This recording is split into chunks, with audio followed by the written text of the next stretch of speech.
मैं मां हूं, धरती मां। अपनी आंखों के सामने घटने वाली घटनाओं को देखकर मेरे मन में दो प्रश्न उठे। पहला ये कि राजा का परिवार क्या होता है और उससे राजा का संबंध कैसा होना चाहिए, और दूसरा ये कि पुत्र ध्रुव की मनोकामना कब और कैसे पूरी होगी। पहले प्रश्न का बहुत संतोषजनक उत्तर मुझे उस समय मिला जब देवर्षि नारद ने महाराज उत्तानपाद को बताया कि राजा का परिवार केवल उसके घर की चार दीवारी तक सीमित नहीं, उसका परिवार उसके समस्त राज्य में फैला होता है और प्रजा ही उसका वास्तविक परिवार है। ये उत्तर सुनकर मैं ये सोचने पर विवश हो गई कि देवर्षि नारद की इस वाणी को आज भुला क्यों दिया गया है और लोग इतने स्वार्थी क्यों हो गए हैं।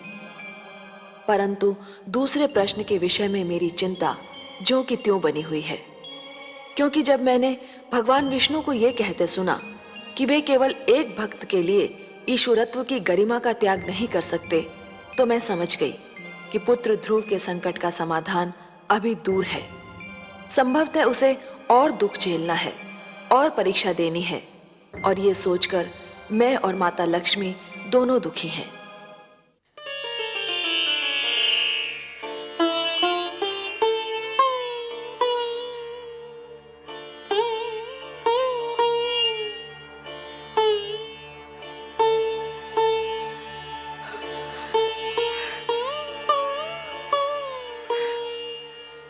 हे करुणा सिंधु, हे प्रभु, न जाने क्यों मेरा मन कांप रहा है।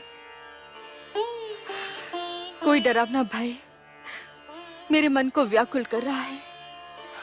कहीं मेरे पुत्र के प्राण संकट में तो नहीं। हे दया सागर, इस दुखियारी माता पर दया करो।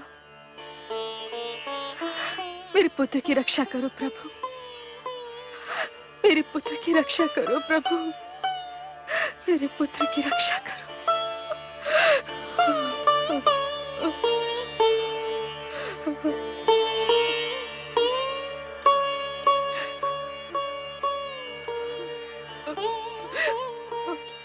मेरे पाप का दंड मेरे पुत्र को न देना परमेश्वर। उसे कुछ हो गया तो मैं जीते जी मर जाऊंगा।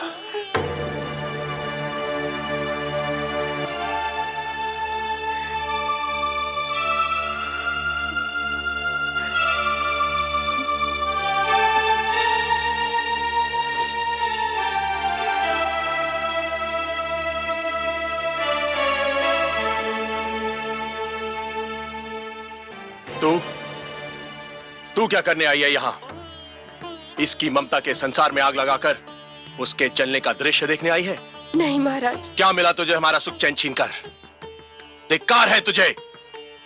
चली जा, चली जा, नहीं तो मैं अपने क्रोध पर नियंत्रण नहीं रख पाऊंगा। जाने दीजिए स्वामी, जाने दीजिए। आप नहीं जानती महारानी सुनीति, यह सब इसी दुष्नारी का किया धरा है। ना ये ध्रुव को हमारी गोद से उतारती और ना हमें ये दुख भरे दिन देखने पड़ते। मैं कहता हूं चली जा, चली जा यहां से, कहीं मेरे हाथों से तेरी हत्या ना हो जाए। ऐसा मत कहिए स्वामी। सुरुचि को दोष देकर हम केवल अपने मन को बहला सकते हैं। ये तो नियति का खेल है। भाग्य में पुत्र वियोग लिखा था, सो मिलकर रहा। इसमें सुरुचि क्या करती? मैं नहीं मानता। भूल हम करते हैं और दोष हम भाग्य को देते हैं। ध्रुव सदैव इसकी आंखों में कांटे की तरह खड़कता रहा। इसी के कारण हमारा पुत्र राजमहल छोड़कर चला गया। मैं जानता हूं इसे। ये बड़ी अभिमानी है, बड़ी निर्दयी है ये। इसकी महत्वाकांक्षाओं का भी कोई अंत नहीं और इसे किसी के दुख का भी कोई ध्यान नहीं। मैं तो कहता हूं कि यदि इसका उत्तम कहीं चला जाता तो इसे पता चलता कि पुत्र वियोग क्या होता है। ये आप क्या कह रहे हैं स्वामी? दुखी होने का अर्थ ये नहीं कि कोई अपना विवेक ही खो दे। भगवान न करे हमारा उत्तम कहीं चला जाए। वही तो इस राजभवन का कुल दीपक है। हमारा एक पुत्र तो न जाने कहां भटक रहा है। आप चाहते हैं कि हमारा दूसरा पुत्र भी हमसे दूर हो जाए?